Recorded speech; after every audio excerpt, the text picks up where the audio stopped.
ଆମେ ବାକ୍ୟରୁ ଆମେ ଶୁଣିବା। ମୋ ସହିତ ଆପଣ ମାନେ ଫିଟେଇବେ ଦ୍ୱିତୀୟ କରନ୍ଥୀୟ ପୁସ୍ତକ। ଦ୍ୱିତୀୟ କରନ୍ଥୀୟ ପୁସ୍ତକ 11 ଅଧ୍ୟାୟକୁ ଆମେ ଆସିବା।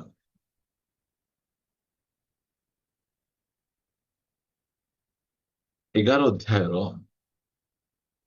2 ପଦ 3 ପଦ 4 ପଦ ଆମେ ପଢିବା। ଆମେ କିଏ ପଢିବେ କି? କାର ପଢିବାର ଅଭ୍ୟାସ? କାରଣ ଈଶ୍ୱରଙ୍କ ବିଷୟକ ଉଦ୍ଯୋଗରେ ମୁଁ ତୁମମାନଙ୍କ ନିମନ୍ତେ ଉଦ୍ଯୋଗୀ, କାରଣ ଯେଣୁ ମୁଁ ଈଶ୍ୱରଙ୍କ ବିଷୟକ ହଁ, ଜଣେ ପଢନ୍ତୁ, ଜଣେ ପଢନ୍ତୁ। ଯେ ପଢୁଥିଲେ ସେ ପଢନ୍ତୁ। କାରଣ ଈଶ୍ୱରଙ୍କ ବିଷୟକ ଉଦ୍ଯୋଗରେ ମୁଁ ତୁମମାନଙ୍କ ନିମନ୍ତେ ଉଦ୍ଯୋଗୀ, ଯେଣୁ ମୁଁ ତୁମମାନଙ୍କୁ ସତୀ କନ୍ୟା ସଦୃଶ୍ୟ ଏକ ସ୍ୱାମୀଠାରେ ଅର୍ଥାତ୍ ଖ୍ରୀଷ୍ଟଙ୍କଠାରେ ସମର୍ପଣ କରିବା ନିମନ୍ତେ ବାଗଦାନ କରିଅଛି। କିନ୍ତୁ ସର୍ପ ଆପଣା ଧୂର୍ତ୍ତତାରେ ହବାଙ୍କୁ ଯେପରି ଭୁଲାଇଲା, ସେହିପରି କାଳେ ତୁମମାନଙ୍କ ମନ ଖ୍ରୀଷ୍ଟଙ୍କ ପ୍ରତି ସରଳତା ଓ ପବିତ୍ରତାରୁ ଭ୍ରଷ୍ଟ ହୁଏ, ମୋହର ଏହି ଭୟ ହେଉଅଛି। କାରଣ ଯେଉଁ ଯୀଶୁଙ୍କୁ ଆମ୍ଭେମାନେ ପ୍ରଚାର କଲୁ ନାହିଁ, ଏପରି ଅନ୍ୟ ଯୀଶୁଙ୍କୁ ଯଦି କେହି ଆସି ପ୍ରଚାର କରେ, ବା ଯେଉଁ ଆତ୍ମା ତୁମେମାନେ ପ୍ରାପ୍ତ ହେଲ ନାହିଁ, ଏପରି ଅନ୍ୟ ଏକ ଆତ୍ମା ପ୍ରାପ୍ତ ହୁଅ, ଅବା ଯେଉଁ ସୁସମାଚାର ତୁମେମାନେ ଗ୍ରହଣ କଲ ନାହିଁ, ଏପରି ଅନ୍ୟ ଏକ ସୁସମାଚାର ପ୍ରାପ୍ତ ହୁଅ, ତାହେଲେ ତୁମେମାନେ ତ ବଡ଼ ସହିଷ୍ଣୁ। Okay, thank you. ପ୍ରଭୁ ଆଶୀର୍ବାଦ କରନ୍ତୁ। ପ୍ରଭୁଙ୍କର ଗୌରବ ମହିମା ହେଉ। ଆମେ ଶେଷ ସମୟ ମାନଙ୍କରେ ଅଛୁ। ଆଉ ଶେଷ ସମୟ ମାନଙ୍କରେ ଆମେ ଯେଉଁ ସବୁ ବାକ୍ୟ ଗୁଡିକ ଶୁଣିବାର ଆବଶ୍ୟକ ରହିଛି, ସେ ସବୁ ବାକ୍ୟ ଗୁଡିକ ଶୁଣିବାର ଅଛି। ଆଉ ମୁଁ ସବୁବେଳେ କହେ, ଆମମାନେ ଯେତେବେଳେ ମଧ୍ୟ ଆମେ ଗୀତ ଗାଉ, ଆମମାନଙ୍କର ମଣ୍ଡଳୀରେ, ମିଟିଂ, ସଭା ସମିତିରେ ଆମେ ଯେତେବେଳେ ବି ଆମେ ଗୀତ ଗାଉ, ସେଇ ସମୟରେ ପ୍ରଭୁଙ୍କର ଦ୍ୱିତୀୟ ଆଗମନର ଗୀତ ରହିବାର ଅଛି। ଆମମାନେ ପ୍ରଭୁଙ୍କର ଦ୍ୱିତୀୟ ଆଗମନ ପାଇଁ ଆମେ ନିଜକୁ ଆମେ ପ୍ରସ୍ତୁତ କରୁଥିବାର ଅଛି। ଯଦି ଯେଉଁ ମଣ୍ଡଳୀ ପ୍ରଭୁଙ୍କର ଦ୍ୱିତୀୟ ଆଗମନ ନିମନ୍ତେ ନିଜକୁ ପ୍ରସ୍ତୁତ କରୁନାହିଁ, ସେ ମଣ୍ଡଳୀ ଠିକ ଭାବରେ ପ୍ରଭୁରେ ପଢୁନାହିଁ। ପ୍ରଭୁଙ୍କର ଗୌରବମୟ ଦ୍ୱିତୀୟ ଆଗମନ ନିମନ୍ତେ ଆମେ ସମସ୍ତେ ନିଜକୁ ଆମେ ପ୍ରସ୍ତୁତ କରୁଛୁ। ଆମ ଆଖି ଆଗରେ ସବୁ ବିଷୟ ସଫଳ ହଉଛି, ଆଉ ଦୁନିଆର ପରିସ୍ଥିତି ଦିନକୁ ଦିନ ବିଗିଡି ନଷ୍ଟ ଭ୍ରଷ୍ଟ ହେଇକିନା ଯାଉଛି। ସେଇ ସମୟରେ ଆମର କେବଳ ଗୋଟିଏ ହିଁ ଭରସା, ଯେ ଯୀଶୁ ଖ୍ରୀଷ୍ଟଙ୍କର ଦ୍ୱିତୀୟ ଆଗମନ। ସେ କି ପ୍ରକାର ମେଘମାଳାରେ ଆସିବେ, ଆମକୁ ନେଇଯିବେ। ତା ଛଡା ଆମର ଆଉ କୌଣସି ଭରସା ନାହିଁ। ସେ ଗୋଟିଏ ବିଷୟ ପାଇଁ ଆମେ ସଞ୍ଜ ସକାଳେ ଆମେ ଜଗିକିନା ଅଛୁ, ଯେ ପ୍ରଭୁ ଆମକୁ କେତେବେଳେ ଆସିବେ ଆଉ ନେଇଯିବେ। ଆପଣ ଦେଖିବେ ଛତିଶଗଡ଼ରେ ଆପଣ ହ୍ୱାଟ୍ସଆପ ରେ ମଧ୍ୟ ଗୋଟେ ମେସେଜ ପଠେଇ ପାରିବେ ନାହିଁ। ହ୍ୱାଟ୍ସଆପ ରେ ମଧ୍ୟ ବାଇବଲ ଭର୍ସ ଗୋଟେ ପଠେଇ ପାରିବେ ନାହିଁ। ଜୁମ୍ ମିଟିଂ ଛାଡ, ଚର୍ଚ୍ଚ ଛାଡ, ଏସବୁ ଗୁଡିକ ଟୋଟାଲି ବ୍ୟାନ୍ କରାଯାଉଛି। ଏତେ ଷ୍ଟ୍ରିକ୍ଟଲି ନୀତି ନିୟମ ଗୁଡିକ ଲାଗୁ କରାଯାଇଛି ଯେ ସେଇ ସ୍ଥାନ ମାନଙ୍କରେ ଚର୍ଚ୍ଚ ଗିର୍ଜା କରିବାଟା ବହୁତ ବହୁତ କଷ୍ଟକର। ଆଉ ସେଇ ସବୁ ବିଷୟ ଗୁଡିକ ବର୍ତ୍ତମାନ ଚାଲିଛି। ଆଉ ଧୀରେ ଧୀରେ ଚାରିଆଡେ ସେ ସବୁ ଗୁଡିକ ମାଡିଯିବ। ପ୍ରିୟମାନେ, ଆଉ ସମୟ ଥାଉଣୁ ଆମମାନେ ଏଇ ପ୍ରକାର ସୁଯୋଗ ଆମେ ପାଉଛୁ ପ୍ରଭୁଙ୍କର ସହଭାଗିତାରେ ବସିବାର, ଉଠିବାର। ଆଉ ଏଇ ସୁଯୋଗର ଆମେ ସଦ୍ବ୍ୟବହାର କରିବା। ପ୍ରଭୁଙ୍କର ଗୌରବ ହଉ। ଏଇ ସ୍ଥାନରେ ପାଉଲ କହୁଛନ୍ତି, ମୁଁ ତୁମମାନଙ୍କୁ ସତୀ କନ୍ୟା ସଦୃଶ୍ୟ ଗୋଟିଏ ସ୍ତ୍ରୀ ଠାରେ ବା ଗୋଟିଏ ସ୍ୱାମୀଙ୍କ ଠାରେ ବାଗଦାନ କରିଛନ୍ତି। ଆମେ ସମସ୍ତେ ବାଗଦାନ ହେଇଥିବା କନ୍ୟା। ଯୋଉ ସମୟରେ ଗୋଟେ ଝିଅର ବାଗଦାନ ହେଇନାହିଁ, ସେଇ ସମୟରେ ସେ ଯାର ଗାଡିର ମଧ୍ୟ ପଛରେ ବସି ବୁଲି ପାରିବ। ବୁଝନ୍ତୁ, ଆ ଗାଡି ପଛରେ, ତା ଗାଡି ପଛରେ ବସିକିନା ସେ ବୁଲି ପାରିବ। ବାଗଦାନ ସରିଗଲେ ଆଉ ସେ କାହା ଗାଡି ପଛରେ ବସିକିନା ବୁଲିଲେ ସେ ବାଗଦାନ ଟା କ୍ୟାନସେଲ ହେଇଯିବ। ଏଇଟା ବୁଝିବାର ଆବଶ୍ୟକ ରହିଛି। ଆମେ ଯେତେ ଜଣ ଅଛୁ, ଆଗରେ ଆମେ ଯେମିତି ଜୀବନ ଯାପନ କରୁଥିଲୁ, ଛାଡନ୍ତୁ ସେଇଟା। ମାତ୍ର ଏବେ ବାପ୍ତିସ୍ମ ଗ୍ରହଣ କଲା ପରେ ଆମେ ଯୀଶୁ ଖ୍ରୀଷ୍ଟଙ୍କ ସହିତ ଆମର ବାଗଦାନ ହେଇଗଲା। ଆମେ ବାଗଦାତା କନ୍ୟା, ସେ ଆମର ବର, ଆମେ ତାଙ୍କର କନ୍ୟା ଅଟୁ। ଆମେ ତାଙ୍କ ବିଷୟରେ ଧ୍ୟାନ କରିବା, ତାଙ୍କ ପାଇଁ ଅପେକ୍ଷା କରିବା, ତାଙ୍କର ଗୁଣ ଗାଇବା। ଏଇଟା ହଉଛି ଆମମାନଙ୍କର କାମ। ଏଇଟା ଆଉ ଆମକୁ ସେଇ କାମରେ ଆମେ କରିକିନା ଆମେ ଆଗକୁ ବଢିବାର ଅଛି। ଏବେ ଆମର କାମ କଣ? ଆମେ ତାଙ୍କୁ ଜାଣିବା, ତାଙ୍କୁ କଣ ପସନ୍ଦ, କଣ ନା ପସନ୍ଦ, ତାଙ୍କେ କେମିତି ବିଷୟ ଗୁଡିକକୁ ଚାହୁଁଛନ୍ତି, କୋଉ ବିଷୟ ଗୁଡିକ ଚାହୁଁନାହାନ୍ତି, ସେଇ ବିଷୟ ଗୁଡିକକୁ ଆମେ ଭଲ ଭାବରେ ଜାଣିବାର ଅଛି। ସେଥିପାଇଁ ସେ କହୁଛନ୍ତି ଯେ କାଳେ ସର୍ପ ହବାକୁ କଣ କରିଦେଲା, ଭୁଲେଇ ଦେଲା। ତାର ଟ୍ରାପ ରେ, ତାର ଟେକ୍ନିକ ରେ ହବାକୁ ପକେଇ ଦେଇକିନା, ଭୁଲେଇ ଦେଇକିନା ସେ ଭୁଲ ବାଟକୁ ନେଇଗଲା। ପାଉଲଙ୍କର ଭୟ ହଉଛି କାଳେ ତୁମେ ମାନେ ମଧ୍ୟ ସେଇ ପ୍ରକାର ତାର ଟ୍ରାକ ରେ ପଡିକିନା ଭୁଲିଯିବ। ସେଥିପାଇଁ ମଣ୍ଡଳୀ, କରନ୍ତୀୟ ମଣ୍ଡଳୀରେ ଦେଖନ୍ତୁ ସେ କଣ କହୁଛନ୍ତି। କରନ୍ତୀୟ ମଣ୍ଡଳୀର ସେ କହୁଛନ୍ତି 4 ଅଧ୍ୟାୟରେ କରନ୍ତୀୟ ମଣ୍ଡଳୀରେ କଣ ପ୍ରଚାର ଚାଲିଥିଲା। କାରଣ ଯେଉଁ ଯୀଶୁଙ୍କୁ ଆମ୍ଭେମାନେ ପ୍ରଚାର କଲୁ ନାହିଁ, ଏପରି ଅନ୍ୟ ଯୀଶୁଙ୍କୁ ଯଦି କେହି ପ୍ରଚାର କରେ, ଦେଖ କେତେ ବିପଦପୂର୍ଣ୍ଣ ବିଷୟ।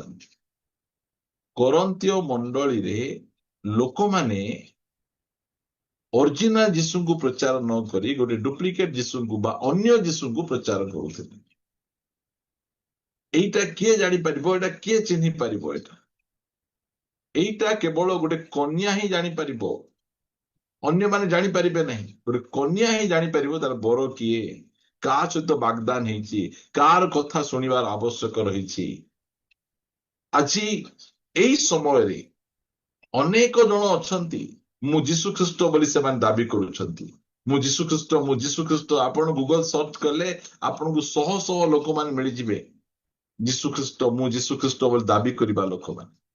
କାରଣ ଯୀଶୁ ଖ୍ରୀଷ୍ଟ ଯେତେବେଳେ ତାଙ୍କର ସେହି ଅଲିଭ ମାଉଣ୍ଟେନ ଡିସ୍କସନ ରେ ସେ କଣ କହିଥିଲେ, ଯଦି 24 ଅଧ୍ୟାୟ ମାଥ୍ୟୁ ପଢିବା, ମାଥ୍ୟୁ 24 ଅଧ୍ୟାୟରେ ଯେତେବେଳେ ଶିଷ୍ୟମାନେ ତାଙ୍କୁ ପଚାରିଲେ ଯେ ପ୍ରଭୁ ଆପଣଙ୍କର ଆଗମନ ଆଉ ଯୁଗାନ୍ତର ଲକ୍ଷଣ କଣ 4 ପଦରେ, ସେଥିରେ ଯୀଶୁ ସେମାନଙ୍କୁ ଉତ୍ତର ଦେଲେ, ସାବଧାନ କେହି ଯେପରି ତୁମମାନଙ୍କୁ ଭ୍ରାନ୍ତ ନ କରେ। କାରଣ ଅନେକେ ମୋ ନାମରେ ଆସି ମୁଁ ଖ୍ରୀଷ୍ଟ ବୋଲି କହି ଅନେକଙ୍କୁ ଭ୍ରାନ୍ତ କରିବେ। ଆଉ ଭାବି ଦେଖନ୍ତୁ କି ପ୍ରକାର ବିଷୟ ଗୁଡିକ ରହିଛି, ଯେ ଯୋଉ ବାକ୍ୟ ଗୁଡିକ ଲେଖା ଯାଇଛି ଏହି ସମୟରେ ସେ ସବୁ ଗୁଡିକ ସଫଳ ହେଉଛି। ଆଉ ଆମେ ଅରିଜିନାଲ ଯୀଶୁଙ୍କୁ ଜାଣିବାର ଅଛି, ଅରିଜିନାଲ ଯୀଶୁଙ୍କ ଶିକ୍ଷାରେ ବଢିବାର ଅଛି। ତାହେଲେ ଆମେ ସେହି ସତୀ କନ୍ୟା ଆମେ ହେଇପାରିବା। କରନ୍ତୀୟ ମଣ୍ଡଳୀର ମୁଖ୍ୟ ସମସ୍ୟା କଣ ଥିଲା? ସେମାନଙ୍କ ଭିତରେ ଦଳଭେଦ ଥିଲା। ମୁଁ ପାଉଲଙ୍କର, ମୁଁ ଆପୋଲୋଙ୍କର, ମୁଁ ଖ୍ରୀଷ୍ଟଙ୍କର, ମୁଁ ଅମୁକଙ୍କର, ମୁଁ ସମକଙ୍କର। ଆଜି ମଧ୍ୟ ଆମମାନଙ୍କ ମଧ୍ୟ ଦେଖନ୍ତୁ, ଆମେ ହଉଛୁ ଲୁଥରାନ, ଆମେ ପେଣ୍ଟିକୋଷ୍ଟ, ଆମେ ବାପ୍ଟିଷ୍ଟ, ଏମିତି ଝଗଡା ଗୁଡିକ ଚାଲିଛି। ମତେ ସୁରଜ ପ୍ରେମାନୀ ପସନ୍ଦ, ବେଳେ ମତେ ଆମୋଦ ସିଂ ପସନ୍ଦ, ମୋ ଜିତୁ ରିମା ପସନ୍ଦ, ମୋ ନିରଞ୍ଜନ ତରୁଣ ପସନ୍ଦ। ଏଇ ଭିତରେ ମୁଣ୍ଡ ଢୁକା ଢୁକି ହେଇକିନା ମାଡ ଖାଉଛନ୍ତି ଆମ ଲୋକମାନେ। ଏମିତି ଚାଲିଛି ଏଇଟା। ଯଦି ଅରିଜିନାଲ ଯୀଶୁଙ୍କୁ ଯଦି ପ୍ରଚାର କରାଯିବ, ଲୋକମାନେ ପ୍ରଚାରକ ଭକ୍ତ ହେବେ ନାହିଁ। କେତେ ଜଣ କହିବେ ମୁଁ ଅମୁକଙ୍କର ଫ୍ୟାନ, ଆମ ଘରକୁ ଆରେ ବାବୁ ଖରା ଦିନ, ସେ ଫ୍ୟାନ ହେଲେ କାମ ଦେବ। ତୁ କାହାର ଫ୍ୟାନ ହେଇଛୁ ତୁ? ହଁ, ମୁଁ ଅମୁକର ଫ୍ୟାନ, ମୁଁ ଅମୁକର କୁଲର, ମୁଁ ଅମୁକର ଏସି, ଏମିତି ବିଷୟ ଗୁଡିକ ଚାଲିଛି। ପ୍ରିୟ ମାନେ, ଆମେ ଯୀଶୁ ହିଁ ଆମର, ଯୀଶୁଙ୍କର ଫ୍ୟାନ ହେବା ଛଡା କୋଉ ପ୍ରଚାରକ, କାହାର ଭକ୍ତ ଆମକୁ ହେବାର ନାହିଁ।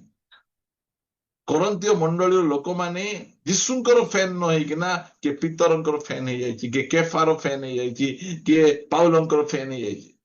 ଆଜି ଆମର ରାଇଟ ଯଦି ଗସ୍ପେଲ ଦିଆଯିବ, ରାଇଟ ଶିକ୍ଷା ଦିଆଯିବ, ଲୋକମାନେ ଅନ୍ୟମାନଙ୍କ ପଛରେ ଯିବେ ନାହିଁ। କି ପ୍ରକାର ଅସୁବିଧା!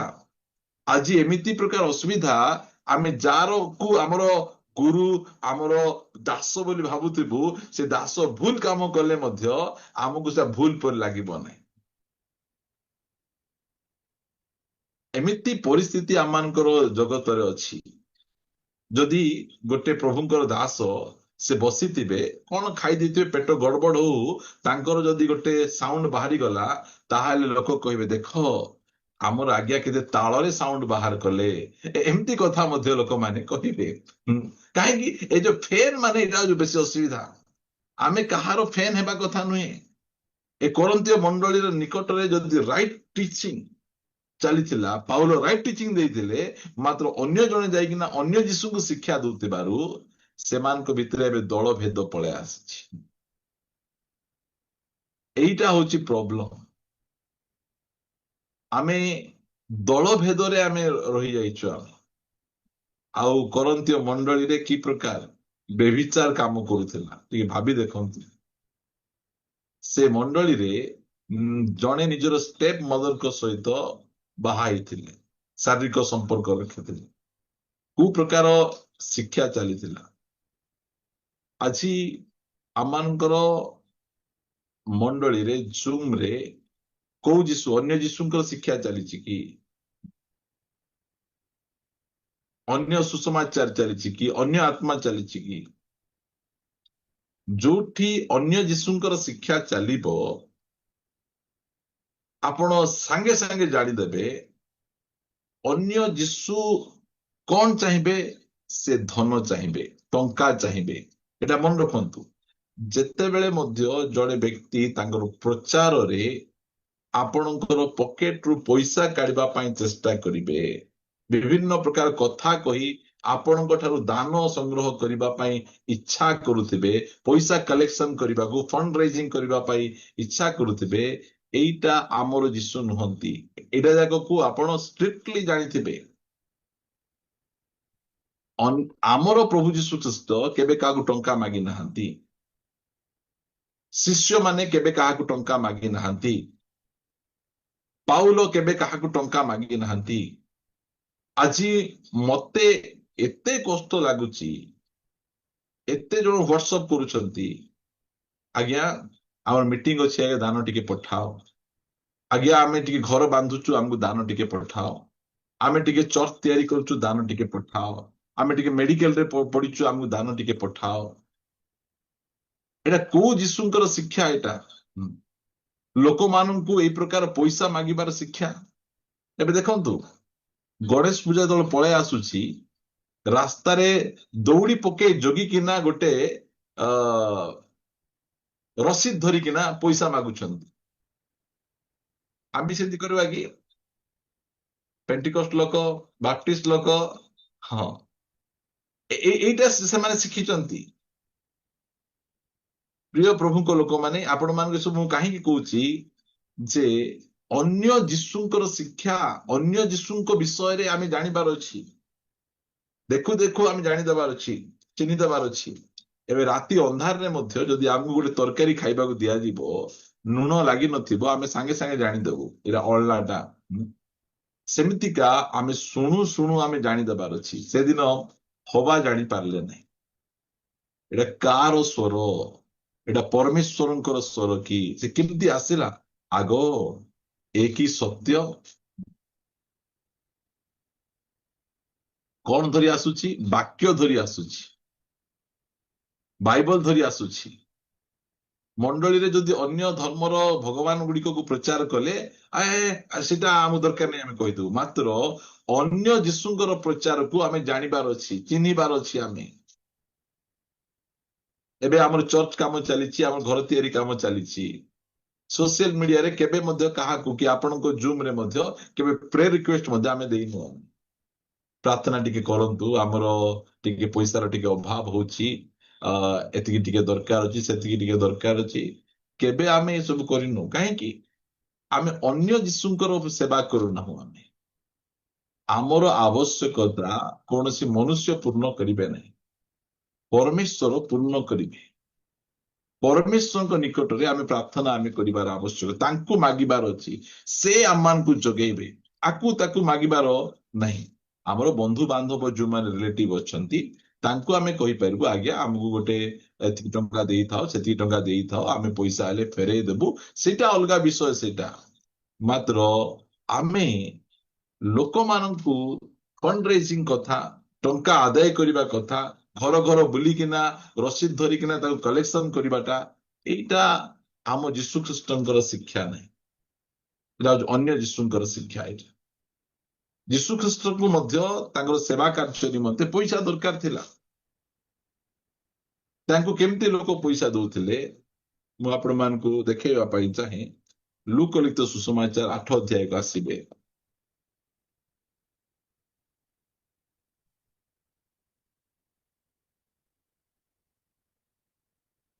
ପଢନ୍ତୁ, 2 ପଦରୁ ପଢିବା। ଲୁକ ପୁଣି 8 ଯେଉଁ 2। ସ୍ତ୍ରୀ ପୁଣି ଯେଉଁ ସ୍ତ୍ରୀମାନେ ଦୁଷ୍ଟ ଆତ୍ମା ଓ ରୋଗରୁ ସୁସ୍ଥ କରାଯାଇଥିଲେ, ଏପରି କେତେକ ସ୍ତ୍ରୀ ଲୋକ ଅର୍ଥାତ୍ ମଗ୍ଦଲିନୀ ନାମୀ ମରିୟମ, ଯାହାଙ୍କ ଠାରୁ 7 ଭୂତ ବାହାରି ଯାଇଥିଲେ,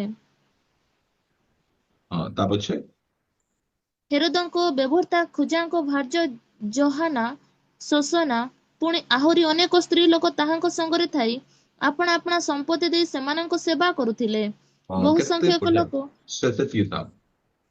ଏଠି ଦେଖନ୍ତୁ କେମିତି ଯୋଉମାନେ ଯୀଶୁ ଖ୍ରୀଷ୍ଟଙ୍କର ସେବା ଦ୍ଵାରା ଆଶୀର୍ବାଦ ପ୍ରାପ୍ତ ହେଇଥିଲେ, ସେମାନେ ଯୀଶୁ ଖ୍ରୀଷ୍ଟଙ୍କର ସେବା କାର୍ଯ୍ୟକୁ ସପୋର୍ଟ କରୁଥିଲେ।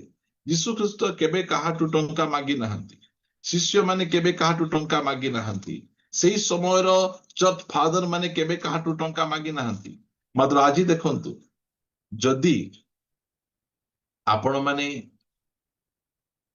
ସୁସ୍ଥ ହେବା ପାଇଁ ଚାହୁଁଛନ୍ତି, ତାହେଲେ 25,000 ଟଙ୍କା ବାନ୍ଧନ୍ତୁ। 25,000 ଟଙ୍କା ବାନ୍ଧିଲା ପରେ ଆମେ ଆପଣଙ୍କର ମୁଣ୍ଡ ଉପରେ ହାତ ରଖିକିନା ପ୍ରାର୍ଥନା କରିବୁ, ତାହେଲେ ଆପଣ ସୁସ୍ଥ ହେବେ।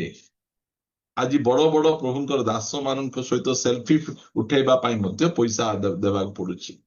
ସେଲଫି ଫଟୋ ଉଠେଇବା ପାଇଁ ମଧ୍ୟ ପଇସା ଦେବାକୁ ପଡୁଛି। ମାର୍ଟିନ ଲୁଥର ଯୋଉ ସମୟରେ ରୋମାନ କ୍ୟାଥଲିକରେ ଥିଲେ, ସେଇ ସମୟରେ ପାପ କ୍ଷମା ବିକା ଯାଉଥିଲା, ପରିତ୍ରାଣ ବିକା ଯାଉଥିଲା।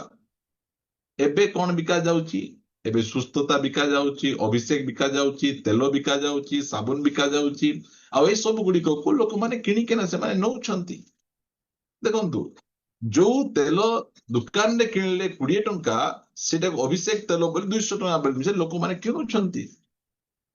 ଏଟା କୋଉ ଯୀଶୁଙ୍କର ଶିକ୍ଷା ଚାଲିଛି, ଆମେ ଏଇଟାକୁ ଭଲ ଭାବରେ ଆମେ ବୁଝି ରଖିବାର ଆବଶ୍ୟକ ରହିଛି। ଆମେ କାହାକୁ ଆକ୍ଷେପ କରିବାର ବିଷୟ ନୁହେଁ, ମାତ୍ର ଆମର ମଣ୍ଡଳୀକୁ ଆମେ ସଜାଗ କରିବାର ଅଛି। ସୁସ୍ଥତା ତେଲରେ ଆସେ ନାହିଁ, ସୁସ୍ଥତା ରୁମାଲରେ ଆସେ ନାହିଁ, ସୁସ୍ଥତା ମନୁଷ୍ୟ ହାତ ରଖିଲେ ଆସେ ନାହିଁ, ସୁସ୍ଥତା ପ୍ରଭୁଙ୍କ ଠାରୁ ଆସେ, ଅଭିଷେକ ପ୍ରଭୁଙ୍କ ଠାରୁ ଆସେ। ପରମେଶ୍ୱର ଅଭିଷେକ କରନ୍ତି। ପ୍ରଭୁଙ୍କର ଦାସ ମାନଙ୍କୁ ଆମେ ସମ୍ମାନ ଦେବା, 2 ଗୁଣ ସମାଦର ଆମେ କରିବା। ଆମେ ମାତ୍ର ସେମାନଙ୍କର ଫ୍ୟାନ୍ ହେବା କଥା ନୁହେଁ। ଆମେ ପ୍ରଭୁଙ୍କର ହିଁ ଫ୍ୟାନ୍ ହେବା ଅଛି। ଆମେ ଯୀଶୁ ଖ୍ରୀଷ୍ଟଙ୍କୁ ମଧ୍ୟ ସେବା କାର୍ଯ୍ୟ ନିମନ୍ତେ ଟଙ୍କା ଦରକାର ଥିଲା। ଟଙ୍କା ତାଙ୍କୁ କେମିତି ଦଉଥିଲେ ଲୋକମାନେ? ଯୋଉମାନେ ଯୀଶୁ ଖ୍ରୀଷ୍ଟଙ୍କର ସେବା କାର୍ଯ୍ୟ ଦ୍ଵାରା ଆଶୀର୍ବାଦ ପାଇଥିଲେ, ସେମାନେ ଭଲେଣ୍ଟାରୀ ଭାବରେ ଯୀଶୁ ଖ୍ରୀଷ୍ଟଙ୍କୁ ସେବାରେ ସେମାନେ ସାହାଯ୍ୟ କରୁଥିଲେ। ଏଇ ପ୍ରକାର ଭାବରେ ଯୀଶୁ ଖ୍ରୀଷ୍ଟଙ୍କର ମିନିଷ୍ଟ୍ରି ଦିନକୁ ଦିନ ବଢୁଥିଲା। ଏଇ ପ୍ରକାର ସେବା ଆମକୁ କରିବାର ଅଛି। ଘର ଘର ବୁଲି ମିଟିଂ ପାଇଁ, ଚର୍ଚ୍ଚ ବିଲ୍ଡିଂ ପାଇଁ, ବିଭିନ୍ନ ବିଷୟ ପାଇଁ ଏସବୁ ପଇସା କଲେକ୍ସନ କରିବାଟା, ଏଇଟା ବାଇବଲର ଡକ୍ଟ୍ରିନରେ ଏଇଟା ନାହିଁ। ପ୍ରଭୁ ଆମମାନଙ୍କୁ ଅନୁଗ୍ରହ କରନ୍ତୁ, ସାହାଯ୍ୟ କରନ୍ତୁ ଯେ ଆମେ ଅନ୍ୟ ଯୀଶୁଙ୍କୁ ଆମେ ଜାଣିବାର ଆବଶ୍ୟକ ଅଛି। ଦେଖନ୍ତୁ, ଦ୍ୱିତୀୟ ବିଷୟ ଆପଣମାନଙ୍କ ନିକଟରେ ମୁଁ କହିବା ପାଇଁ ଚାହେଁ, ଯୀଶୁ ଖ୍ରୀଷ୍ଟ ଲୋକମାନଙ୍କୁ ପକଉଥିଲେ ନା ଲୋକମାନଙ୍କୁ ଉଠଉଥିଲେ? କିଏ କହିବେ? ଉଠାଉଥିଲେ ସାର୍। ଉଠଉଥିଲେ ନାଇଁ କି? ଯଦି ଯୀଶୁ ଖ୍ରୀଷ୍ଟ ଲୋକମାନଙ୍କୁ ଉଠଉଥିଲେ, ଏବେ ଯଦି ଆମେ ଲୋକମାନଙ୍କୁ ପକଉଛୁ ବୋଲି କହିଲେ, ସେଇ ଯୀଶୁଙ୍କର କାମ କରୁଛୁ ନା ଅଲଗା ଯୀଶୁଙ୍କର କାମ ଚାଲିଛି? ଏଇଟା ବି ଆମେ ଭଲ ଭାବରେ ଜାଣିବାର ଅଛି। ଶିଷ୍ୟମାନେ କାହାକୁ ପକେଇ ନାହାନ୍ତି, ଯୀଶୁ ଖ୍ରୀଷ୍ଟ କାହାକୁ ପକେଇ ନାହାନ୍ତି। ଯୋଉମାନେ ପଡିଥିବା ଲୋକଙ୍କୁ ଉଠଉଥିଲେ ସେମାନେ। ଆଜି ପାୱାରଫୁଲ ପ୍ରଚାରକ କିଏ? ଉଠେଇବା ଲୋକ ପାୱାରଫୁଲ ପ୍ରଚାରକ ନା ପକେଇବା ଲୋକ ପାୱାରଫୁଲ ପ୍ରଚାରକ? ଆମକୁ ପଚାରିବେ, ଆଜ୍ଞା ଆପଣ ପ୍ରାର୍ଥନା କଲେ ଲୋକମାନେ ପଢୁଛନ୍ତି କି? ଆଜ୍ଞା, ପ୍ରାର୍ଥନା କଲେ ଲୋକମାନେ ପଢିବେ ନାହିଁ, ପ୍ରାର୍ଥନା କଲେ ଲୋକମାନେ ଉଠିବାର ଅଛି। ଅନେକ ଲୋକ ମଦର ଗାତରୁ ଅଛନ୍ତି, ଜୁଆର ଗାତରେ ଅଛନ୍ତି, ବ୍ୟଭିଚାରର ଗାତରୁ ଅଛନ୍ତି, ବିଭିନ୍ନ ପ୍ରକାର ଏଡିକ୍ସନର ଗାତରୁ ଅଛନ୍ତି। ସେମାନଙ୍କୁ ଉଠେଇବା କାମ ଯୀଶୁ ଖ୍ରୀଷ୍ଟଙ୍କର। ସେମାନଙ୍କୁ ସେ ଗାତରୁ ବାହାର କରି ଆଣିବାର କାମ ଯୀଶୁ ଖ୍ରୀଷ୍ଟଙ୍କର। ଆଜି ଖ୍ରୀଷ୍ଟିଆନ ସମାଜର ଅନେକ ବିଶ୍ୱାସୀ ମାନେ ପକେଇବା ଲୋକଙ୍କର ପଛରେ ଧାଉଁଛନ୍ତି। ଆଜ୍ଞା ସେ ପାୱାରଫୁଲ ଆଜ୍ଞା, ମୁଣ୍ଡ ଉପରେ ହାତ ରଖିଲେ ପଡି ଯାଉଛନ୍ତି, ତାଙ୍କର ଗାମଛା ପିଙ୍ଗିଲେ ପଡି ଯାଉଛନ୍ତି, ତାଙ୍କର କୋଟ ପିଙ୍ଗିଲେ ପଡି ଯାଉଛନ୍ତି, ବହୁତ ପାୱାର ଆଜ୍ଞା। ଠିକ ଅଛି, ମତେ ଯଦି କେହି ବ୍ୟକ୍ତି ଦିନକୁ ଯଦି 10 ଥର ପକେଇବେ ବୋଲେ ମଧ୍ୟ ମୁଁ ରେଡି ଅଛି, ଯଦି ମୁଁ ପଢବା ଦ୍ଵାରା କିଛି ଫାଇଦା ପାଇପାରୁଛି। ଗୋଟେ ଥର ପଢିଲା ପରେ ମୋର ଗର୍ବ ଚାଲିଯିବ, ଆଉ ଗୋଟେ ଥର ପଢିଲା ପରେ ମୋର ଅହଙ୍କାର ଚାଲିଯିବ, ଆଉ ଗୋଟେ ଥର ପଢିଲା ପରେ ମୋର ଚକ୍ଷୁର ଅଭିଳାଷ ଚାଲିଯିବ, ତାହେଲେ ତମେ ଦିନ ସାରା ପକାଉଥାଅ ଆକା, ପକାଉଥାଅ, ମୁଁ ପଢୁଥିବି। ହଁ, ପଚାର ଯୋଉମାନେ ପଢିଛନ୍ତି ତା ପଛେ ସେମାନଙ୍କର କଣ ହେଇଛି। ଯୀଶୁ ଖ୍ରୀଷ୍ଟ କେବେ କାହାକୁ ପକେଇ ନାହାନ୍ତି, ଯୋଉମାନେ ପଢିଥିଲେ ସେମାନଙ୍କୁ ଉଠେଇଛନ୍ତି। ଯୀଶୁ ଖ୍ରୀଷ୍ଟ କେବେ କାହାକୁ ଟଙ୍କା ମାଗି ନାହାନ୍ତି। ଯଦି ମୁଁ ଆପଣମାନଙ୍କୁ ଟଙ୍କା ମାଗେ ତାହେଲେ ମୁଁ ଅନ୍ୟ ଯୀଶୁଙ୍କର ସେବା କରୁଛି, ଯଦି ମୁଁ ଆପଣମାନଙ୍କୁ ନ ଉଠେଇକିନା ପକେଇ ଦିଏ ତାହେଲେ ମଧ୍ୟ ମୁଁ ଅନ୍ୟ ଯୀଶୁଙ୍କର ସେବା କରୁଛି। କେମିତି ବିପଦପୂର୍ଣ୍ଣ ବିଷୟ। ମାଥ୍ୟୁ ସୁସମାଚାର 7 ଅଧ୍ୟାୟରେ 21 ପଦ ଟିକେ ପଢିବା।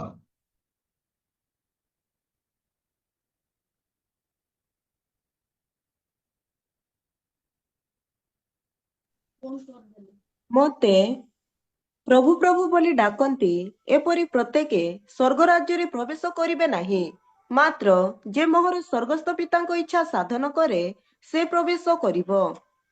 22 ସେଦିନ ଅନେକ ମୋତେ କହିବେ, ହେ ପ୍ରଭୁ, ଆମେମାନେ କି ତୁମ ନାମରେ ଭାବବାଣୀ କହିଲୁ ନାହିଁ, ପୁଣି ତୁମ ନାମରେ କି ଭୂତମାନଙ୍କୁ ଛଡ଼ାଇଲୁ ନାହିଁ, ଆଉ ତୁମ ନାମରେ କି ଅନେକ ଶକ୍ତିର କାର୍ଯ୍ୟ କଲୁ ନାହିଁ? ସେତେବେଳେ ମୁଁ ସେମାନଙ୍କୁ ସ୍ପଷ୍ଟ ରୂପେ କହିବି, ମୁଁ ତୁମମାନଙ୍କୁ କେବେ ହେ ଜାଣି ନାହିଁ, ହେ ଅଧର୍ମାଚାରୀମାନେ ମୋ ପାଖରୁ ଦୂର ହୁଅ। ଦେଖନ୍ତୁ, ମୁଁ ମଧ୍ୟ ସେବା କାର୍ଯ୍ୟରେ ଭୂତ ଛଡେଇଛି, ମୋର ସେବା କାର୍ଯ୍ୟରେ ମଧ୍ୟ ଲୋକମାନେ ସୁସ୍ଥତା ହେଇଛନ୍ତି, ମୋର ସେବା କାର୍ଯ୍ୟରେ ମଧ୍ୟ ଲୋକମାନେ ମଦ ଜୁଆ ବ୍ୟଭିଚାର ଛାଡିକି ଆସିଛନ୍ତି। ଯୋଉମାନେ ଏଇ ପ୍ରକାର ସେବା କାର୍ଯ୍ୟ କରୁଛନ୍ତି ସେମାନେ ପ୍ରଭୁ ଅଧର୍ମାଚାରୀ ବୋଲି କହୁନାହାନ୍ତି, ମାତ୍ର କେଉଁ ପ୍ରକାର ଲୋକମାନଙ୍କୁ ଅଧର୍ମାଚାରୀ ବୋଲି କହୁଛନ୍ତି? ଯୋଉମାନେ ଲୋକମାନଙ୍କୁ ଭୁଲ ବାଟରେ କଢେଇ ନଉଛନ୍ତି। ଭୁଲ ବାଟରେ ମାନେ କଣ? ଅରିଜିନାଲ ଯୀଶୁଙ୍କର ଶିକ୍ଷା ଦଉନା, କେବଳ ସୁସ୍ଥତା, ଆରୋଗ୍ୟତା, ସମୃଦ୍ଧିଶାଳୀ ଜଗତରେ କେମିତି ଖୁସିରେ ଆନନ୍ଦରେ ରହିବା, ଏଇ ପ୍ରକାର ଯୋଉ ଶିକ୍ଷା, ଏଇ ପ୍ରକାର ଶିକ୍ଷା ଏମାନଙ୍କର ରହିଛି। ପିତାଙ୍କର ଇଚ୍ଛା ସାଧନ କରୁନାହାନ୍ତି, ତାଙ୍କ ନିଜର ଇଚ୍ଛା ସାଧନ କରୁଛନ୍ତି। ସେଇଟା ବିପଦପୂର୍ଣ୍ଣ। ଆମେ ଆପଣମାନେ ଜାଣନ୍ତି କି ନାଇଁ, ପ୍ରଭୁଙ୍କ ଦାସ A.M. ସାମୁଏଲ, ସେ ପ୍ରଭୁଙ୍କର ଜଣେ ଅଭିଷିକ୍ତ ସେବକ।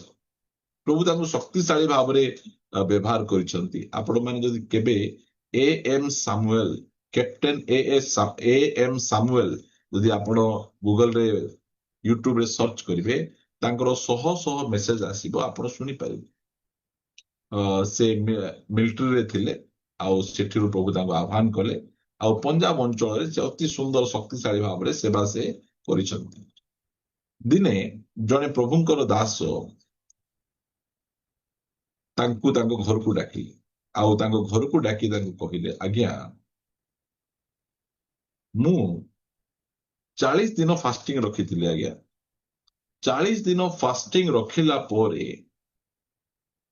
ମତେ ଏମିତି ଅଭିଷେକ ଆସିଲା, ଆଉ ମୁଁ ଯାହାକୁ ମଧ୍ୟ ହାତ ରଖୁଛି ସୁସ୍ଥ ହେଇଯାଉଛନ୍ତି, ବନ୍ଧନ ଛିଣ୍ଡି ଯାଉଛି, ରୋଗରୁ ମୁକ୍ତ ହେଇଯାଉଛନ୍ତି, ଗୁଣି ଗାରେଡି ଚାଲି ଯାଉଛନ୍ତି। ହେଲେ ସେ କହିଲେ, ବହୁତ ଭଲ କଥା ତ, ତୁମେ ଏମିତି ସେବା କାର୍ଯ୍ୟ କରିବା ଦ୍ୱାରା ତ ଲୋକମାନେ ଉପକାର ପାଉଛନ୍ତି। ସେ କହିଲେ, ଆଜ୍ଞା ଭଲ ତ କଥା, ମାତ୍ର ଏମିତି ସେବା କାର୍ଯ୍ୟ କରିବା ଦ୍ୱାରା ଲୋକମାନେ ଭୟଙ୍କର ଦାନ ଦଉଛନ୍ତି ଆଜ୍ଞା, ଦାନ ଉପରେ ଦାନ। ମୋର ବ୍ୟାଙ୍କ ଆକାଉଣ୍ଟଟା ବଢି ବଢି ବଢି ଚାଲିଛି, ସମ୍ ଲାକ୍ସ ଅଫ ରୁପିଜ ଦାନ ପଳେଇ ଆଇଲାଣି। ହେଲେ ଅସୁବିଧା କଣ ଅଛି? ସେ କହିଲେ, କେହି ଜଣେ ମଧ୍ୟ ପରିତ୍ରାଣ ନିମନ୍ତେ ଆସୁନାହାନ୍ତି, ପାପ କ୍ଷମା ନିମନ୍ତେ ଆସୁନାହାନ୍ତି, ଅନନ୍ତ ଜୀବନ ପାଇବା ନିମନ୍ତେ କେହି ଆସୁନାହାନ୍ତି। ସମସ୍ତେ ଶାରୀରିକ ଆଶୀର୍ବାଦ ପାଇବା ପାଇଁ ଆସୁଛନ୍ତି। ମୋର ଝିଅକୁ ଛୁଆ ହେଉନାହିଁ, ମୋର ଝିଅର ବାହାଘର ହେଉନାହିଁ, ଆମେ ଘର ବାନ୍ଧି ପାରୁନାହୁଁ, ଆମେ ଗାଡି କିଣି ପାରୁନାହୁଁ, ଆମ ଛୁଆକୁ ଚାକିରି ହେଇପାରୁନାହିଁ। ଏଥିପାଇଁ ଏସବୁ ଯାକ ହେଉଛି। ସେଥିପାଇଁ ମୋର ଆତ୍ମାକୁ ଟିକେ ଚେକ୍ କରନ୍ତୁ ଆଜ୍ଞା, ମୁଁ ଠିକ ଆତ୍ମା ପାଇଛି କି? ସେତେବେଳେ ସେ ପଚାରିଲେ ଯେ ତୁମେ 40 ଦିନ ଫାଷ୍ଟିଂ କଲା ପରେ କଣ ହେଲା? ନାଇଁ ଏ ବଡ ଅଭିଷେକ ଗୋଟେ ଆସିଲା। ସେତେବେଳେ ପ୍ରଭୁଙ୍କ ଦାସ ସେ ପ୍ରାର୍ଥନା କଲେ। ପ୍ରାର୍ଥନା କଲା ପରେ ପ୍ରଭୁ ତାଙ୍କୁ ଜଣେଇଲେ ଯେ ତୁମେ 40 ଦିନ ଉପବାସ କଲା ପରେ ତୁମର ମନ ଭିତରେ ଗୋଟେ ଏଇ ପ୍ରକାର ଇଚ୍ଛା ଥିଲା, ମୁଁ ଟିକେ ସାଇନିଂ ଦେବି, ମୁଁ ଟିକେ ବଡ ଲୋକ ହେବି, ମୁଁ ଟିକେ ଉପରକୁ ଉଠିବି, ଲୋକ ମତେ ମଧ୍ୟ ଜାଣନ୍ତୁ। ଏଇ ପ୍ରକାର ମନୋଭାବ ତୁମର ଥିଲା। ଆଉ ସେଥିପାଇଁ ଗୋଟେ ଅଲଗା ସ୍ପିରିଟ ତୁମର ଭିତରେ ପଶିକିନା ଲୋକମାନଙ୍କ ଜୀବନରେ ଶାରୀରିକ ବ୍ଲେସିଂ ର କାମ ସେ କରୁଛି। ପ୍ରିୟମାନେ, ଆଜି ଏମିତି ଅନେକ ସେବା କାର୍ଯ୍ୟ ଚାଲିଛି, ଯୋଉ ସେବା କାର୍ଯ୍ୟରେ କି ଲୋକ ଗହଳି, ଟଙ୍କା ପଇସା ଭର୍ତ୍ତି, ମାତ୍ର ସେଠି ଯୀଶୁ ଖ୍ରୀଷ୍ଟ ନାହାନ୍ତି, ଅଲଗା ଯୀଶୁ, ଅନ୍ୟ ଯୀଶୁ ଅଛନ୍ତି। ସେଇଟା ପ୍ରତି ଆମେ ଟିକେ ସାବଧାନ ହେବାର ଆବଶ୍ୟକ ରହିଛି। ଲୋକମାନେ ଶାରୀରିକ ଆଶୀର୍ବାଦ ନିମନ୍ତେ, ଏଇ ଲୋକମାନେ ମାଥ୍ୟୁ 7 ଅଧ୍ୟାୟରେ ପଢିଲୁ ଆମେ, ସେମାନେ ଯୀଶୁଙ୍କ ନାମରେ ଭୂତ ଛଡେଇଛନ୍ତି, ଭାବବାଣୀ କହିଛନ୍ତି, ଭୁଲ ଭାବବାଣୀ କହିନାହାନ୍ତି, ରାଇଟ ଭାବବାଣୀ କହିଛନ୍ତି, ମାତ୍ର ଅଲଗା ଆତ୍ମା। ପ୍ରଭୁ ଆମମାନଙ୍କୁ ଅନୁଗ୍ରହ କରନ୍ତୁ। ପ୍ରିୟମାନେ, ଆଜି ଦେଖିବେ ଅନେକ ଜଣ ପରଭାଷା କହିବେ, ମାତ୍ର ଛତରା ଭାଷା କହିବାଟା ଆମେ ଛାଡିବେ ନାହିଁ।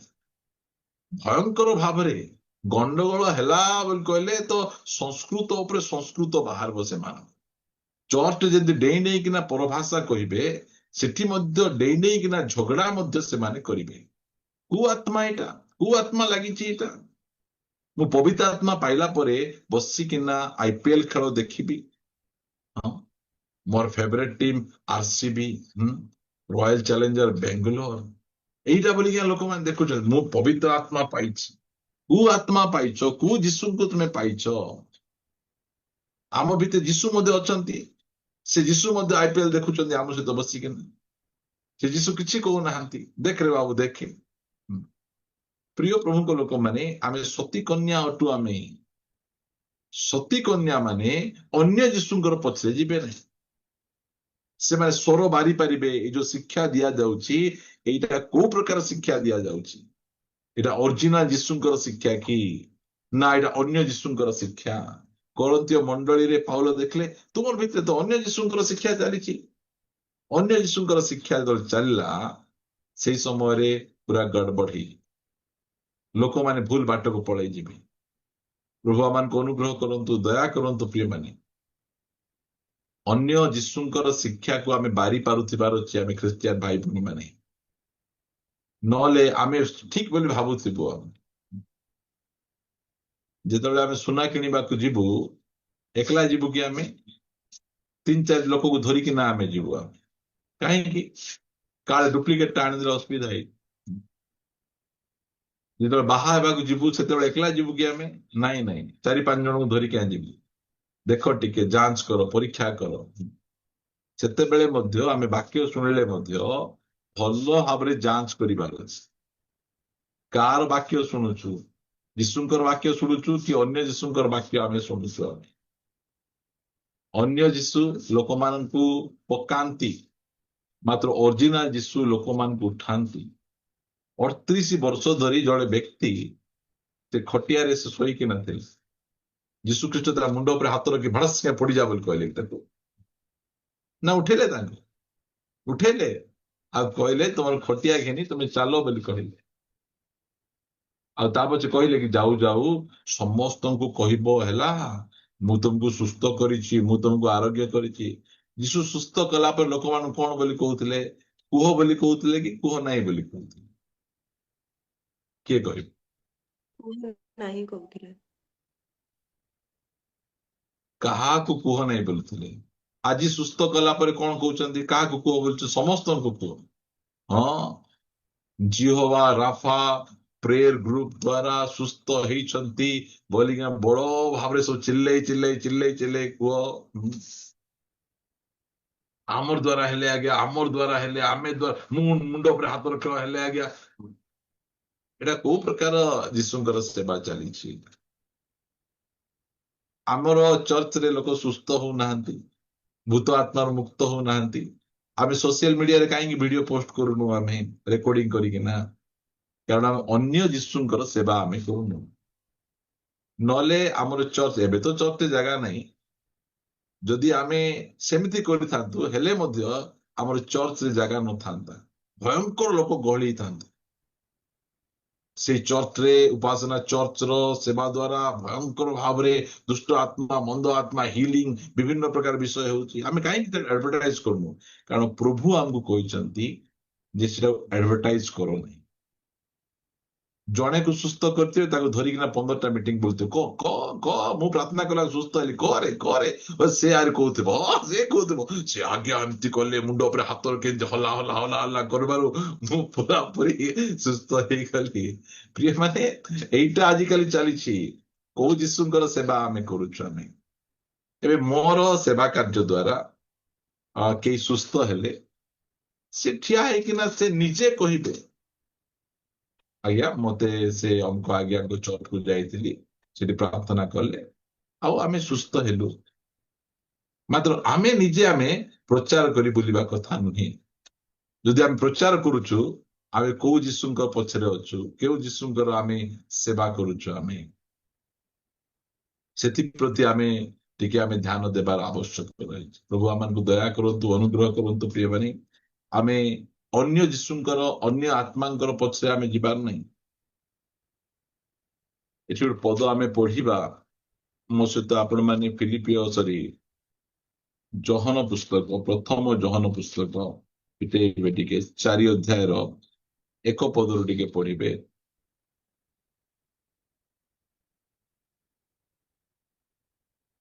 ପଢନ୍ତୁ 4 ଅଧ୍ୟାୟ 1 ପଦ। ହେ ପ୍ରିୟମାନେ, ପ୍ରତ୍ୟେକ ଆତ୍ମାଙ୍କୁ ବିଶ୍ୱାସ କର ନାହିଁ, ବରଂ ଆତ୍ମାମାନେ ଈଶ୍ୱରଙ୍କ ଠାରୁ ଆଗତ କି ନାହିଁ ଏହା ସେମାନଙ୍କୁ ପରୀକ୍ଷା କରି ଦେଖ, କାରଣ ଜଗତରେ ଅନେକ ଭଣ୍ଡ ଭାବବାଦୀ ବାହାରି ଅଛନ୍ତି। Okay, thank you. ଆତ୍ମା ମାନଙ୍କୁ କେମିତି ପରୀକ୍ଷା କରିହେବ? ଆତ୍ମା ମାନଙ୍କୁ, କୌଣସି ପ୍ରକାର ଆତ୍ମାଙ୍କୁ କେମିତି ପରୀକ୍ଷା କରିହେବ, କେମିତି ଜାଣିହେବ? ମାଥ୍ୟୁ ଯେ ଲିଖିତ ସୁସମାଚାର, କିଏ କହିବେ କି କୋଉ କେମିତି ଜାଣିହେବ? ଯେ ଯୀଶୁ ଖ୍ରୀଷ୍ଟ ଦେହବନ୍ତ ହୋଇଅଛି ବୋଲି ସୁସମାଚାର ଯଦି ପ୍ରଚାର କରେ, ତାହେଲେ ଜାଣିବୁ କି ସେ ଓ ଭେରି ଗୁଡ୍, ବହୁତ ବଢିଆ କଥା। ସେଟାକୁ ତ ଯିବା ଆମେ, ଏଇଠି ଆମେ ପଢିବା। ମାଥ୍ୟୁକୁ ଆସନ୍ତୁ ଆପଣ, 7 ଅଧ୍ୟାୟକୁ ପଢିବେ। ମାଥ୍ୟୁ 7 ଅଧ୍ୟାୟ। ଆମେ ଆତ୍ମା ମାନଙ୍କୁ ଆମେ କେମିତି ପରୀକ୍ଷା କରିବା, କେମିତି ଆମେ ଜାଣିପାରିବା, ସେଇଟା ଆମେ ଜାଣିଥିବାର ଅଛି। ଆମେ 7 ଅଧ୍ୟାୟ 15 ପଦରୁ ପଢନ୍ତୁ। ଭଣ୍ଡ ଭାବବାଦୀ ମାନଙ୍କ ଠାରୁ ସାବଧାନ ହୋଇଥାଅ, ସେମାନେ ମେଣ୍ଢା ବେଶରେ ତୁମମାନଙ୍କ ପାଖକୁ ଆସନ୍ତି, କିନ୍ତୁ ଅନ୍ତରରେ ସେମାନେ ହିଂସକ ବାଘ। ଓକେ, ସେମାନଙ୍କୁ ହେଲା, ଶୁଣନ୍ତୁ। ସେମାନଙ୍କୁ ସେମାନଙ୍କର ବେଶ କେମିତି ଥିବ? ଦେଖିବାକୁ ମେଣ୍ଢା ପରି ଥିବ, ବୋଲେ ବିଶ୍ୱାସୀ ପଡିଥିବେ, ଖ୍ରୀଷ୍ଟିଆନ ପଡିଥିବେ, ମାତ୍ର ସେମାନଙ୍କ ଅନ୍ତରରେ ସେମାନଙ୍କର ହିଂସ୍ରକ ବାଘ। ସେମାନଙ୍କର ଶିକ୍ଷା ଗୁଡିକ ଠିକ ଥିବ, ରାଇଟ ଟିଚିଂ, ରାଇଟ ଶିକ୍ଷା ଦଉଥିବେ, ଡକ୍ଟ୍ରିନ ଗୁଡିକ ଠିକ ଥିବ, ମାତ୍ର ସେମାନଙ୍କର ଜୀବନ ଶୈଳୀ ଠିକ ନଥିବ। ସେଇଟା ସେ କହୁଛନ୍ତି।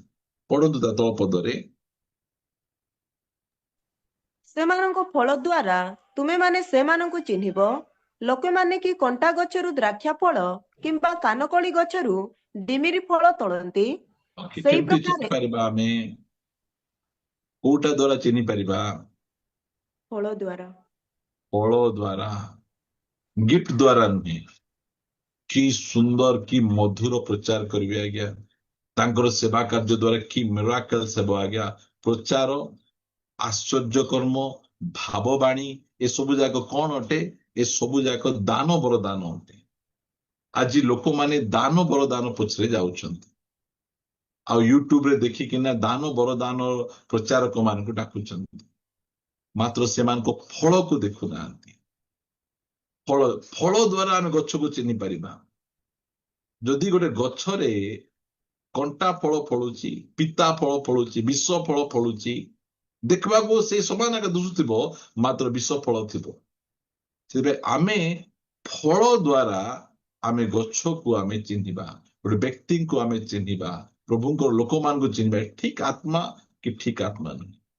ସେଥିପାଇଁ ମୁଁ କହିଲି ଯଦି ସେ ଲୋଭୀ ଥିବ, ଟଙ୍କାର ଲୋଭ ଥିବ, ତାହେଲେ ସେ ଯେଡେ ବଡ ପ୍ରଚାରକ ହେଲେ ମଧ୍ୟ ଦୂରରୁ କା ନମସ୍କାର କର, ଆଜ୍ଞା ନମସ୍କାର ଆଜ୍ଞା, ଠିକ ଅଛି, ଆମେ ଯେତେବେଳେ ଆପଣ ଡାକିବୁ ସେତେବେଳେ ଆମ ଘରକୁ ଆସିବେ।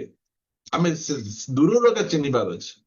ଆଉ କେତେ ଜଣ ଥିବେ ପ୍ରଚାରକ ଯାକ, ସେମାନେ ଝିଅ ପିଲାମାନଙ୍କ ସହିତ ବେଶୀ ଗପବାକୁ ଇଚ୍ଛା କରିବେ। ଏବେ ଦେଖନ୍ତୁ ଏଠି ଆମେ ବସିଛୁ, ଭଉଣୀ ମାନେ ବହୁତ ବ୍ୟୁଟିଫୁଲ ଭଉଣୀ ମାନେ ଆମର ଅଛନ୍ତି। ଏଠି କଣ କରାଯିବ, ଗ୍ରୁପ ଗୋଟେ ଅଛି ଆମ ଝିଅ ବାପାଙ୍କର, ସେ ଗ୍ରୁପରେ ଭଉଣୀ ମାନଙ୍କର ନମ୍ବର ପଳେଇ ଆସିଲେ ସେମାନଙ୍କୁ ଫୋନ କରିକିନା ଆମେ ବାକ୍ୟ ବୁଝେଇବୁ, ଘଣ୍ଟା ଘଣ୍ଟା ଧରି ସେମାନଙ୍କୁ ବାକ୍ୟ ବୁଝଉଥିବୁ, କଥାବାର୍ତ୍ତା ହେଉଥିବୁ ବୋଲି କହିଲେ ଜାଣିଦିଅ ଏ ସୁଧୁ ଭଣ୍ଡଟା ଏଟା। ଏଇଟା ଯାକ ଦ୍ୱାରା ଆମେ ଜାଣିଦେଇ ହେବ ଏଇଟା। ଏମିତି କେତେ ଅଛନ୍ତି, ଏଠି ଆମେ ବସିକିନା ମେସେଜ ଶୁଣୁଛୁ ନା ଆମେ, ସେ ସେକାଣ୍ଡ ଚାଟ କରୁଥିବ ସିଆଡେ, ଆମେ ଜାଣିପାରିବୁନି, ହାଇଟ୍ ଚାଟ ଥିବ ସେଟା, ଆପଣଙ୍କୁ ଜଣେ ହିଁ ଆପଣ ଜାଣିପାରୁଥିବେ। ହଁ, ଆଜି ଭଉଣୀ ଆପଣ ବହୁତ ସୁନ୍ଦର ଡ୍ରେସ ପିନ୍ଧୁଛନ୍ତି, ଓ କି ମଜା। ଆଜି ଆପଣ ଯୋଉ ଗୀତ ଗାଇଲେ ନା, ବାବା ବାବା କି ମତେ ପବିତ୍ର ଆତ୍ମା ଶୀତ କଣ୍ଟା ମାରିଲା ପରେ ଲାଗିଲା ବୋଲିକି ସେ କହୁଥିଲେ। ଓ ଏ ଭଉଣୀ ମଧ୍ୟ ବେଙ୍ଗ ପରି ଫୁଲୁଥିବେ, ଓ କେତେ ବଢିଆ, ଆପଣଙ୍କ ପରି ଆତ୍ମିକ ଭଉଣୀକୁ ମୁଁ ଆଉ କୋଉଠି ଦେଖି ନାହିଁ ବୋଲେ, ଓ ବାପା ମତେ କିଏ ଚିହ୍ନି ପାରିଲେ ନାହିଁ ଆଜ୍ଞା, ଆପଣ ଆଜ୍ଞା ଚିହ୍ନିଲେ। ତା ପଛେ ଫାଷ୍ଟରେ ଯୋଉ କାମ ମଧ୍ୟ ପ୍ରେଜ୍ ଦ ଲର୍ଡ ରୁ ଏକା ଆରମ୍ଭ ହେବ, ପ୍ରେଜ୍ ଦ ଲର୍ଡ ରୁ ଏକା ସବୁ କାମ, ପ୍ରେଜ୍ ଦ ଲର୍ଡ ସିଷ୍ଟର ବୋଲେ ପ୍ରେଜ୍ ଦ ଲର୍ଡ ବ୍ରଦର ଷ୍ଟାର୍ଟ ହେବ। ହଁ, ତା ପଛେ ସବୁ ଯାକ ବିଗିଡି ଯିବ। ପ୍ରିୟ ମାନେ, ସେଥିପାଇଁ ଆମେ ଫଳ ଦ୍ୱାରା ଆମେ ଚିହ୍ନିବାର ଅଛି। ଜଣେ ବ୍ୟକ୍ତି ଯଦି ଆମର ଜୁମ୍ କୁ ଆସିଲେ, ଆମେ ଚର୍ଚ୍ଚକୁ ଆସିଲେ, ଆଉ ସେ ଝିଅ ପିଲାମାନଙ୍କ ସହିତ ବେଶୀ, କେତେ ଜଣ ଅଛନ୍ତି ଝିଅ ପିଲାମାନଙ୍କ ଆଡକୁ ବେଶୀ ଆଟ୍ରାକ୍ଟ ଥିବେ, ତାଙ୍କ ସହିତ କଥାବାର୍ତ୍ତା, ତାଙ୍କ ସହିତ ବସିବା, ଏଇସବୁ ଯାହା ଥିବ ଜାଣିଦେବେ, ଆପଣ ସାଙ୍ଗେ ସାଙ୍ଗେ ଜାଣିବେ। ଏଇ ଦିଟା ଧନର ଲୋଭ ଗୋଟେ ଦେଖୁଥିବେ, ଆଉ ସେ ଝିଅ ମାନଙ୍କ ସହିତ ବହୁତ ବହୁତ ଆଟ୍ରାକ୍ଟ ଥିବେ, ଆଉ ସେମାନେ ବହୁତ ଜାଗତିକ ବିଷୟ ଗୁଡିକ ଆପଣଙ୍କ ଘରକୁ ଯଦି ଆସିବେ ତାହେଲେ ଦେଖୁ ଦେଖୁ କହିବେ, ଏ ସୋଫା କୋଉଠୁ ଆଣିଲ, ଏତେ ସଫ୍ଟ ସଫ୍ଟ ସୋଫା ଅଛି, ଇଏମଆଇ ରେ ଆଣିଲ, କେମିତି ଆଣିଲ? ତୁମେ ତ ଯାଇଛ ପାଷ୍ଟର, ସୋଫା ବିଷୟରେ କଣ ପଚାରୁଛ, ଆଲମେରା ବିଷୟରେ କଣ ପଚାରୁଛ, ଖଟ ବିଷୟରେ କଣ ପଚାରୁଛ, ଏ ଆଇଫୋନ କିଣିଛ, ଅଜା ଫୋନ ନାହିଁ ତୁମ ପାଖରେ, ବୋଲା ଆଇଫୋନ ବିଷୟରେ ପଚାରିବାକୁ ଯିବେ ସେମାନେ।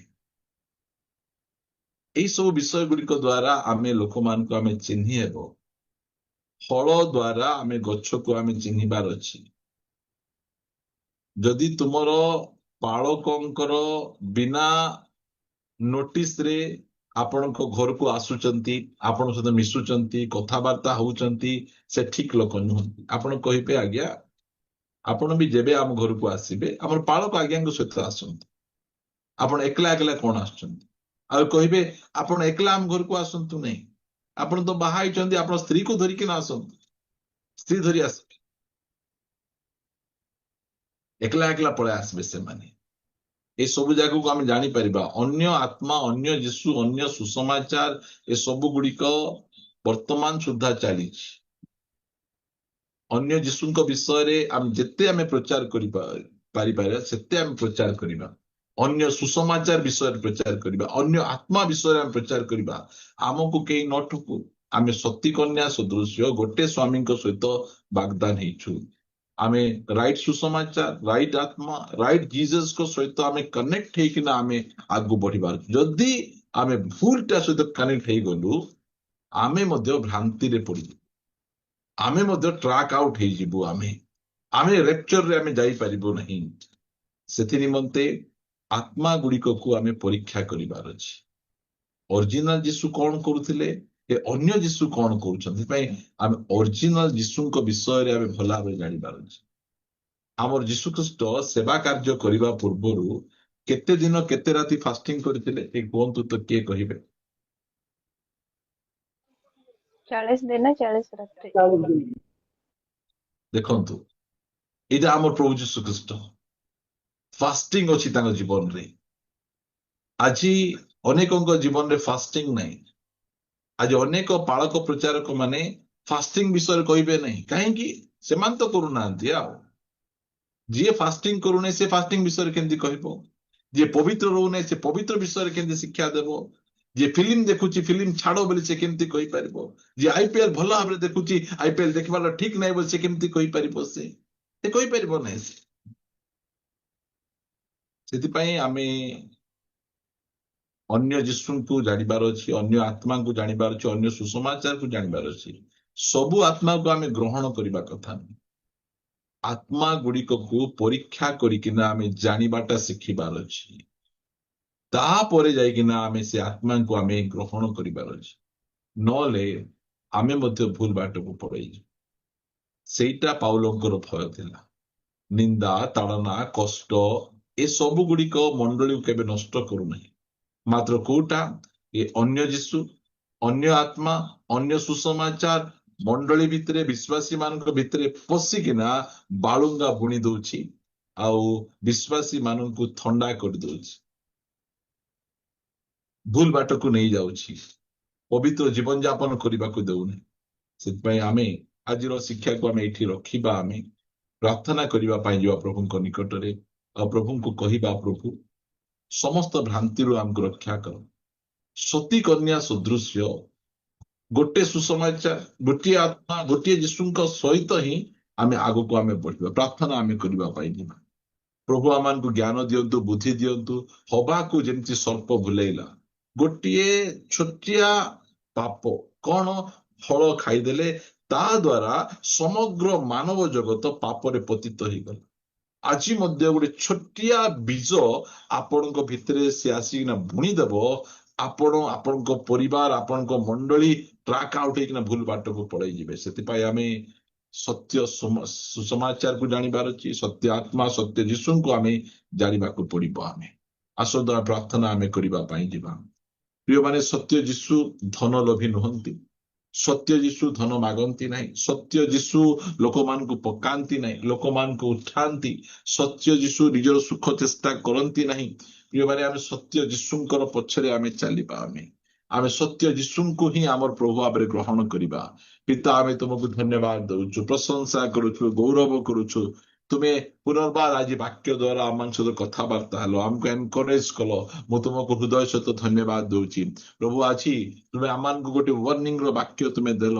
ଆମେ ଯେ ପ୍ରକାର ଭ୍ରାନ୍ତ ନ ହେଇଯାଉ, ଆମେ ଯେ ପ୍ରକାର ଟ୍ରାକ୍ ଆଉଟ୍ ନ ହେଇଯାଉ, ଆମେ ଭୁଲ ବାଟକୁ ନ ଯାଉ, କେହି ଆମକୁ ନ ଭୁଲେଇ ଦଉ, ଏଥି ନିମନ୍ତେ ତୁମେ ଆଜି ଆମମାନଙ୍କୁ ଶିକ୍ଷା ଦେଲ। ମୁଁ ତୁମକୁ ଧନ୍ୟବାଦ ଦଉଛି, ପ୍ରଶଂସା କରୁଛି, ଗୌରବ କରୁଛି। ପ୍ରଭୁ, ଏହି ଜିଓ ବା ରାଫା ଜୁମ୍ରେ ଜଡ଼ିତ ହେଇଥିବା ପ୍ରତ୍ୟେକ ବିଶ୍ୱାସୀ ଭାଇ ଭଉଣୀ ମାନଙ୍କ ନିମନ୍ତେ ଧନ୍ୟବାଦ। ସେମାନଙ୍କୁ ଆଶୀର୍ବାଦ କର, ଯତ୍ନ ନିଅ, ସେମାନଙ୍କର ମାଗିବା ଭାବିବା ଠାରୁ ଅଧିକ ଯୋଗାଅ। ଆଉ ମୁଁ ପ୍ରାର୍ଥନା କରେ ସମସ୍ତଙ୍କୁ ଉତ୍ତମ ସ୍ୱାସ୍ଥ୍ୟ ଭୋଗ କରିବା ପାଇଁ ଦିଅ, ତୁମ ପାଇଁ ସାକ୍ଷୀ, ତୁମ ପାଇଁ ବଞ୍ଚିବା ପାଇଁ ଦିଅ, ରେପ୍ଚର ପାଇଁ ପ୍ରସ୍ତୁତ ହେବେ ଅନୁଗ୍ରହ ପ୍ରଦାନ କର। ପ୍ରଭୁ, ଏହି ଜୁମ୍ ର ପ୍ରତ୍ୟେକ ସଦସ୍ୟ ମାନଙ୍କୁ, ପ୍ରତ୍ୟେକ ଲିଡର ମାନଙ୍କୁ ତୁମ ଚରଣ ତଳେ ଦଉଛି। ପ୍ରଭୁ, ସପ୍ତାହ ବ୍ୟାପୀ କାର୍ଯ୍ୟକ୍ରମ ଚାଲୁଛି, ଅନେକ ଅନେକ ତୁମ ଦାସ ମାନେ ଆସି ବାକ୍ୟ ଦଉଛନ୍ତି। ସମସ୍ତଙ୍କୁ ବ୍ୟବହାର କରି ଗୌରବ ପାଅ। ପ୍ରାର୍ଥନା ଶୁଣିଛ, ଧନ୍ୟବାଦ। ପ୍ରାର୍ଥନା ପ୍ରିୟ ପ୍ରଭୁ ଯୀଶୁଙ୍କ ନାମରେ ମାଗୁଛୁ, ଆମେନ୍। ଆମେନ୍। ଧନ୍ୟବାଦ ଆଜ୍ଞା। ପ୍ରଭୁ ଆପଣଙ୍କୁ ଆଶୀର୍ବାଦ କରନ୍ତୁ। ବହୁତ ସୁନ୍ଦର ବାକ୍ୟ ଦେଇ ଆପଣ ଆମ ସମସ୍ତଙ୍କୁ ସମୟରେ ଆପଣ ଆସୁଛନ୍ତି, ଉତ୍ସାହଜନକ ବାକ୍ୟ ଆଣି ଆମ ସମସ୍ତଙ୍କୁ ଉତ୍ସାହିତ କରୁଛନ୍ତି। ବାସ୍ତବରେ ଗୋଟେ ଆବଶ୍ୟକ ବାକ୍ୟ, ଆଉ ଆମ ମାନଙ୍କ ନିମନ୍ତେ ଏହା ଆବଶ୍ୟକ ଥିଲା ବୋଲି ମୁଁ ମନେ କରେ। ବହୁତ ବହୁତ ସୁନ୍ଦର ବାକ୍ୟ ଦେଇ ଆପଣ ଆମ ସମସ୍ତଙ୍କୁ ମଧ୍ୟରେ ବାକ୍ୟ ଦେଇ କଥା କଲେ। ପ୍ରଭୁ ଆପଣଙ୍କୁ ଆଶୀର୍ବାଦ କରନ୍ତୁ। ଥ୍ୟାଙ୍କ ୟୁ ଆଜ୍ଞା। ପ୍ରଭୁ ଆପଣଙ୍କୁ ଆଶୀର୍ବାଦ କରନ୍ତୁ। ଗଡ୍ ବ୍ଲେସ୍ ୟୁ। ଧନ୍ୟବାଦ। ଗଡ୍ ବ୍ଲେସ୍ ୟୁ। ପ୍ରଭୁ ଆଶୀର୍ବାଦ କରନ୍ତୁ। ବହୁତ ବହୁତ ଧନ୍ୟବାଦ। ଆପଣ ମାନେ ବହୁତ ଧୈର୍ଯ୍ୟ ଧରି କରି ଆମମାନଙ୍କ ସହିତ ବାକ୍ୟ ଶୁଣିଛନ୍ତି। ଆମମାନଙ୍କ ଚର୍ଚ୍ଚର ଦିଲ୍ଲୀପ ଭାଇଙ୍କୁ ଧନ୍ୟବାଦ ଦିଏ, ଉଦ୍ୟୋଗର ସହିତ ସେ ସବୁ